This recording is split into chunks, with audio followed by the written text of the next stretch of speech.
Okay, in this video we're going to go through the beginning parts of Chapter 8. And it's all about number theory, and we start out talking about factors and multiples in 8.1. So factors and multiples arise when we go beyond solving an individual multiplication or division problem. So we're going to talk about definitions first. So definitions of factors and multiples: if A, B, and C are counting numbers such that A equals B times C, then we can say that A is a multiple. So A is a multiple of B and C, and that B and C are factors of A. So here's an example. If 21 is our counting number, so the counting numbers are all the positive numbers, starting with 1. Then the factors of 21 are 1, 3, 7, and 21. So it is a convention to put the factors in order from low to high, but this is how I got them. I said 1 times 21 equals 21. Then I said 3 times 7 equals 21. And I couldn't find another factor without repeating 7 times 3 or 21 times 1. So we only have 1, 2, 3, 4 factors of the number 21. Okay, multiples are when you multiply up. So 21 times 1 equals 21. 21 times 2 equals 42, and so on. So think about multiples are going up and factors are going down. Okay, let's go on to the next page. Okay, so class activity 8A, which is found on class activity page 140, talks about factors and rectangles. And it does it by talking about arrays. So Elsie has 24 square tiles that she wants to arrange in the shape of a rectangle. So rectangles, by their very nature, are going to give you two numbers that multiply together that will multiply up to 24. So for example, she could have, let's see, how about 6 tiles by 4 tiles? That will do it. What else can she have? How about 8 by 3? Yep, that does it. And how about, let's do some skinny ones. How about 2 times 12? Yep, that will do it. And how about, it's not to scale, 1 times 24? That will do it. So can you list your factors in order from low to high based on these tiles? So you should be able to say 1, 2, 3, 4, 6, 8, 12, 24. So how many factors do we have? 1, 2, 3, 4, 5, 6, 7, 8. So there are 8 factors of 24. So what if she had more than 24 square tiles? Will she be able to make more rectangles than she could in the first part 1? Well, what if she had 25? Could she make more than 1, 2, 3, 4 tiles?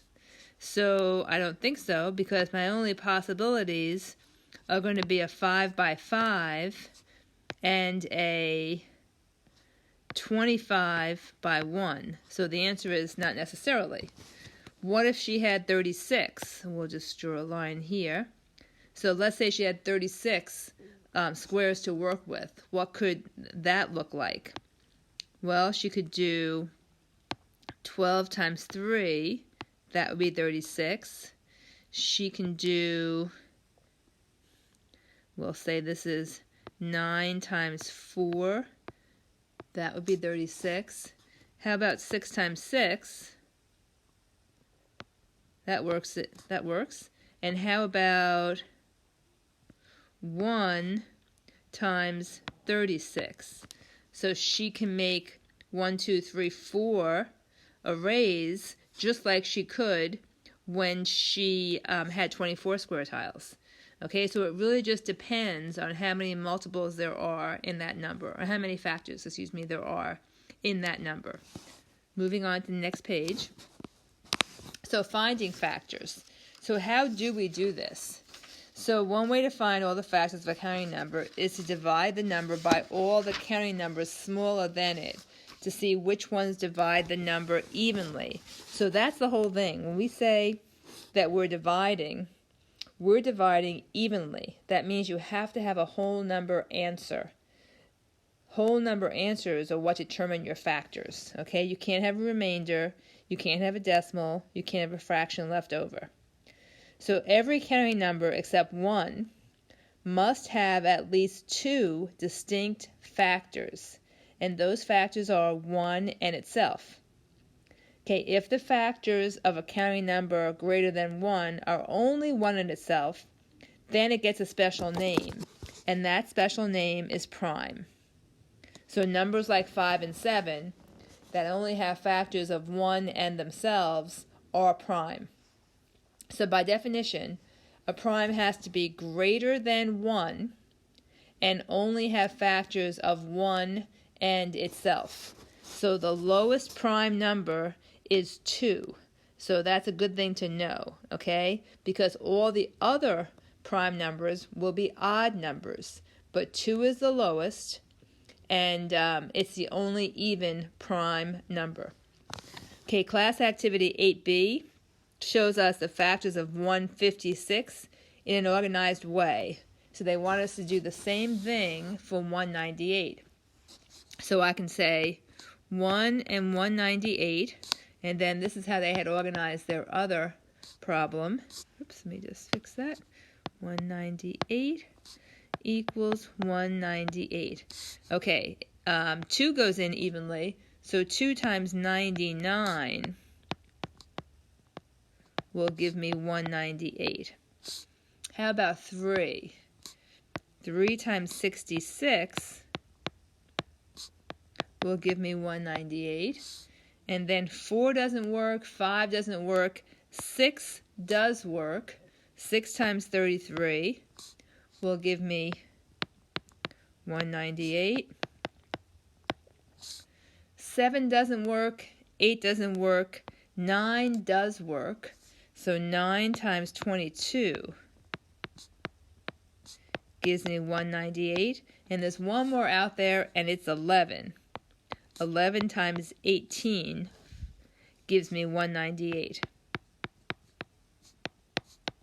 Okay, so that's an organized way of doing it. How do I know that I'm going to stop there? Well, if I try 12 and 13 and 14 and 15 and 16 and 17, they don't work. But then let me see. Let's try 12. Let me just see 1 second. Okay, 198 divided by 12. Nope. Okay, so I'm going to start repeating once I get beyond 11. So my next factor would be 18, and I already have that accounted for. So this is an organized way to do it. Okay, so when does a counting number have an even number of pairs, and when does it not? Well, it's kind of hard to tell, so you kind of have to work it all out. So I think I have more room for this on the next page. Let me just look. Yes, I do. So let's work with these 3 numbers, and let's get their factors. So 25 is an odd number. So its factors are 1 and 25 and 5 and 5. So these all multiply to 25, and you have an even number of factors. How about 27? Well, 27 can be 1 and 27, it can be 3 and 9, and I believe that's it. So this also has an even number. Now these are even numbers. These are even number of factors for odd numbers. So let's try 29 and see if that pattern holds. So 29 is a prime. So it only has 1 and 29. So that's 2. That's also an even number of factors. So let's try 12. Okay, what about 12? 12 is 1 and 12, 2 and 6, 3 and 4, and that's it. So that has 1, 2, 3 pairs, So that's an odd number of pairs of factors. So maybe all even numbers have odd numbers of pairs. So let's try another one. Let's try 16. And we have 1 and 16. We have 2 and 8. We have 4 and 4. Nope. So that's going to have an odd number of pairs. So nope, that pattern didn't hold. So I think you pretty much have to work it out to determine the number of factors that the number has, whether there's an even number of pairs or an odd number of pairs. Okay, go on to the next page, and we're going to talk about even and odd. Okay, by definition, a counting number is even if it is divisible by the number 2, and that means divisible with no remainder. A number is even if it can be represented, a number is even if it can be represented by 2n, where n is any number. Okay, so let's try that out. What if I have 10? That can be represented as 2 times 5, so that checks. That's even. How about 12? That can be represented as 2 times 6. That checks. How about 300? That can be represented as 2 times 150, so that checks. Okay, so 2 times n will give us an even number every single time. Okay, a counting number is odd if it cannot be divided by 2 without having a remainder. A number is odd if it can be represented as 2n plus 1. Okay, so evens with 2n, odd is 2n plus 1. So let's try one. How about 7? So 7 can equal 2 times 3 would be my n plus 1. Okay, how about 9? 9 would equal 2 times 4 would be my n plus 1. Okay, so there is a class activity for 8.2 that's going to help us work through this. And the leading question is, why is it valid to determine whether a number of objects can be divided into groups of 2 with no remainder by checking the ones digit? How would you explain that? And so what they end up talking through is that think about how you are organizing your work. So when you're going to group numbers, so say I have, we'll make these tens. So I have 3 tens, and then I have 1, 2, 3, 4, 5 ones. Okay, these are even. That's 30. That's even. Okay, here's a pair. Here's a pair. Here's the odd man out. So you can always look at the ones digit because that will let you know if you have one remainder after you divide it evenly. Okay, dividing by 2. So that's where it comes down to. It comes down to organizing your ones place. And that's why we can look at the ones place. If the ones place is 0, 2, 4, 6, or 8, it is even. If the ones place is 1, 3, 5, 7, or 9, it is odd. And we don't have to look any further. That will always be the case. Okay, what happens when you add even numbers? So if you add even numbers, so let's say 2 plus 4, you get an even number. What happens when you add odd numbers? How about 3 plus 5? Oh, you get an even number also. So let's just think about 3 and 5. If you have 3 here, and then you have 5 here, doesn't having 2 odds give you another pair? Okay, so if you think about red and green, red and green, red and green, and then I have 2 reds, so that's why it ends up being an even number. So 3 plus 5 is 8. That is even. when you add an even and an odd. So how about 3 plus 4? That's 7. You still have that one extra one left over that you had in the 3, and that's why 7 is odd. Okay, multiplying. So how about 2 times 4? That gives me 8, so that is even. Multiplying 2 odd. How about 3 times 5? Gives me 15, so that will always be odd. And multiplying an odd and an even. 3 times 4, that will be 12. That will be even.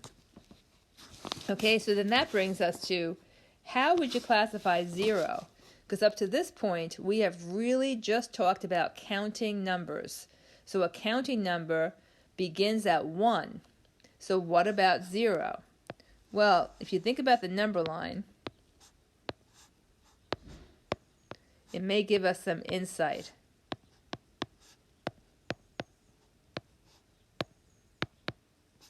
So 3 is odd, 2 is even, 1 is odd.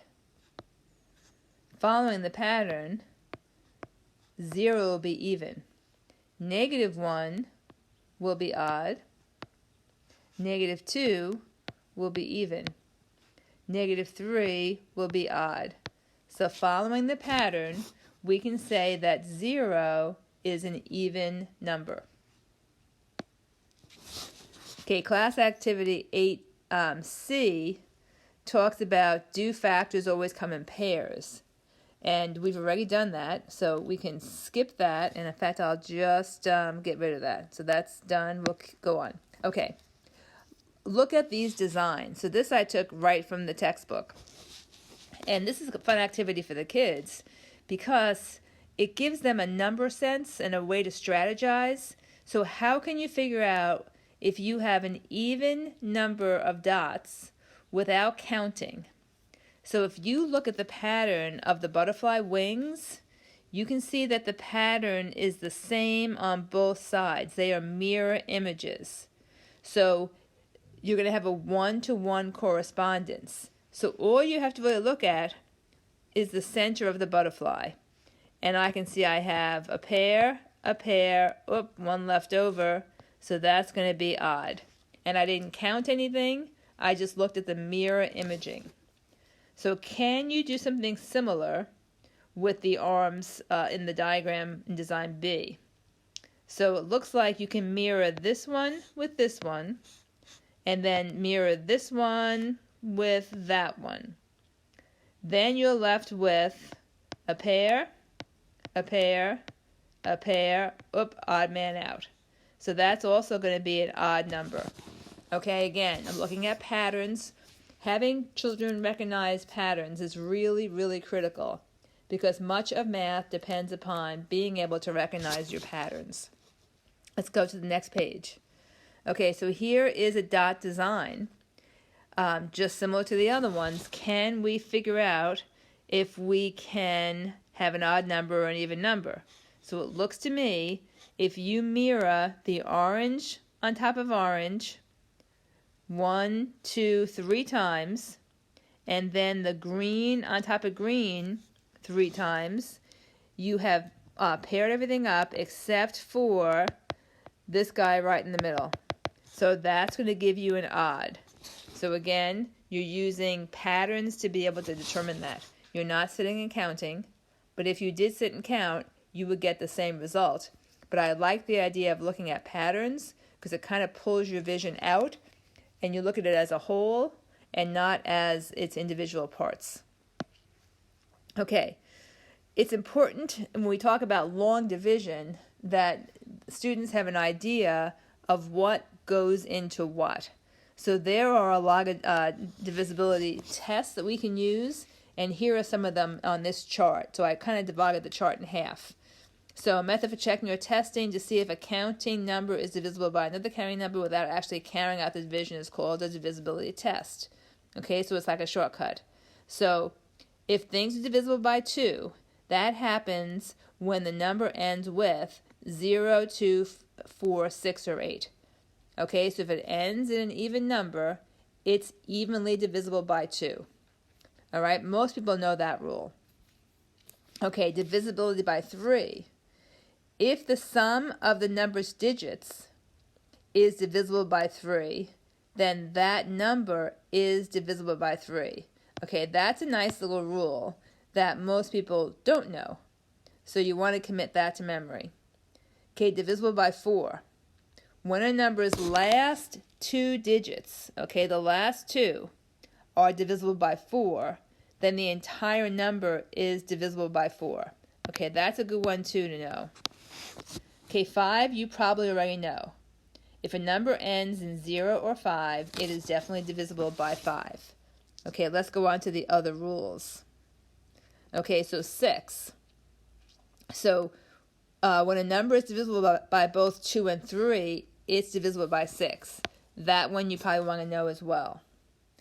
Okay, and divisible by 8 is another good one to have in your little toolbox. When the last 3 digits of a number are divisible by 8, then the whole number is.